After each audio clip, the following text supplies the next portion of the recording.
तो उस समय हो गया था, लेकिन नहरों का कार्य नहीं हो पाया था। ये नहरों का कार्य 2003 के बाद जब चालू हुआ, तब से निरंतर हम लोगों द्वारा इस लिए प्रश्न चिन्ह उठाए जा रहे थे, मंचों पर विशेष बात की जाती थी, भाई नहरों का जो कार्य हो रहा है ये गुणवत्ता विहीन हो रहा है, ये किसानों की मांग के हिसाब से नहीं हो रहा है, ये किसी व्यक्ति विशेष को लाभ पहुंचाने के लिए हो रहा है। क्योंकि जिस हिसाब से टेंडर दिया गया टर्न की बेसिस पे टेंडर देने का ये इनका उचित मतलब था कि जो ठेकेदार है उसको ये बता दिया जाए कि आपको कुल इतने 1000 हेक्टेयर भूमि की सिंचाई करना है, अब नहर जैसी चाहे वैसी आप बना दो। उसी का नतीजा है, आपने देखा अभी इस पूरी नहर में कहीं भी किसानों को नहर के उस पार आने जाने के लिए कोई व्यवस्था नहीं की गई है।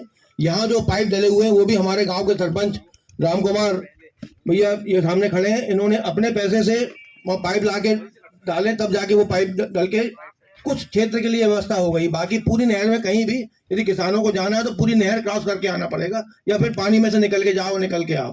और नहर की जो स्थिति आपने अभी देख ली यहाँ पर, नहर की क्या स्थिति है।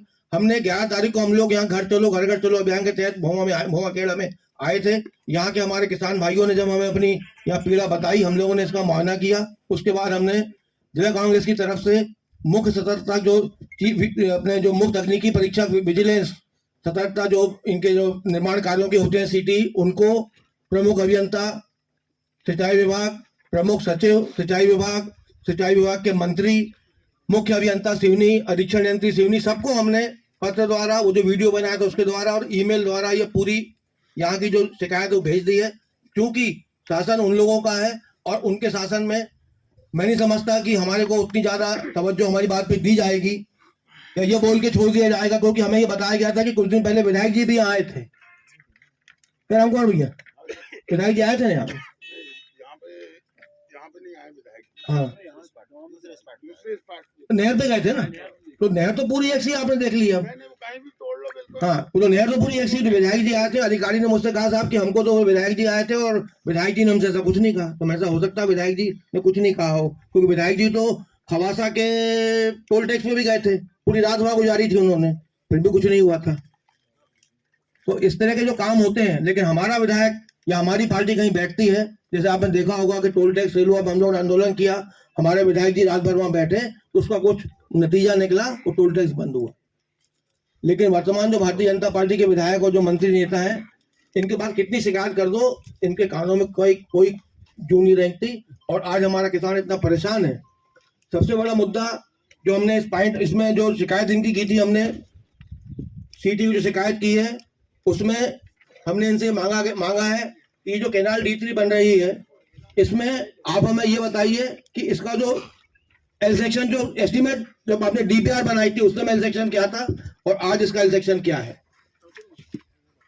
साइड स्लोप आपने देखा, पूरी कैनाल जो फिलिंग में नई बनी है अभी, उसको कोई कॉम्पेक्शन नहीं हुआ है और लाइनिंग डाल दी इन्होंने, जिसका नतीजा ये है कि अभी से कैनाल अर्थवर्क में सेटलमेंट चालू हो गया और लाइनिंग अभी से टूटने लगी इनकी। कंक्रीट का टेस्ट रिजल्ट आपने देखा, अभी कंक्रीट हाथ से तोड़ी जा रही है, उसमें गिट्टी की तो मात्रा का पता ही नहीं है। और जो व्यक्ति वहां काम करा रहा है उसने खुद बता दिया कि सीमेंट जो है जो निर्धारित मात्रा उससे आधी सीमेंट लगाई जा रही है। LDP फिल्म जो लगाई जाती है वो किस थिकनेस की है कुछ समझ में आ नहीं रहा, वो भी कहीं लगाई गई है कहीं नहीं लगाई गई। नहर में ऐसा बताया गया तकनीकी हिसाब से कि जब मैनुअल लाइनिंग की जाती है तो स्लीपर डाले जाते हैं, एक प्रॉपर डिस्टेंस पे स्लीपर डाले जाते हैं। इस पूरी नहर में कहीं भी स्लीपर नहीं डाले गए हैं। साइड ऑर्डर बुक उस दिन भी साइड पे आए थे, जो काम चल रहा था साइड ऑर्डर बुक होती, जिसमें जब भी कोई SDO SC चीफ इंजीनियर कभी भी दौरा करते हैं तो उसमें कुछ ना कुछ टिप लिखते हैं, तो उसका भी यहाँ कहीं पता नहीं कि साइड ऑर्डर बुक है कि नहीं है। यहाँ पर पूरी कैनाल में यहाँ से वहां तक कोई भी स्टेप रेगुलेटर नहीं बनाया गया है। कभी भी अति वर्षा से या कहीं किसी खेत से पानी नहर में आ जाने के कारण जब नहर में पानी का लेवल बढ़ जाएगा तो वैसे भी मिट्टी लाइनिंग तक लेवल तक यदि नहर को पानी ओवरटॉप करेगा तो नहर वहां से टूट जाएगी। तो उसको बचाने के लिए, डैमेज को बचाने के लिए कहीं ना कहीं स्केप रेगुलेटर बनाए जाते हैं किसी भी नाले उस पर, कि जिससे कि पानी कभी नदी में नहर में ज्यादा हो रहा है तो स्केप करके उसको बाहर निकाल दिया जाए। पूरी यहाँ से वहां तक की नहर में कहीं उसका प्रोविजन नहीं दिया है इन्होंने। ये ऐसा क्यों हुआ है?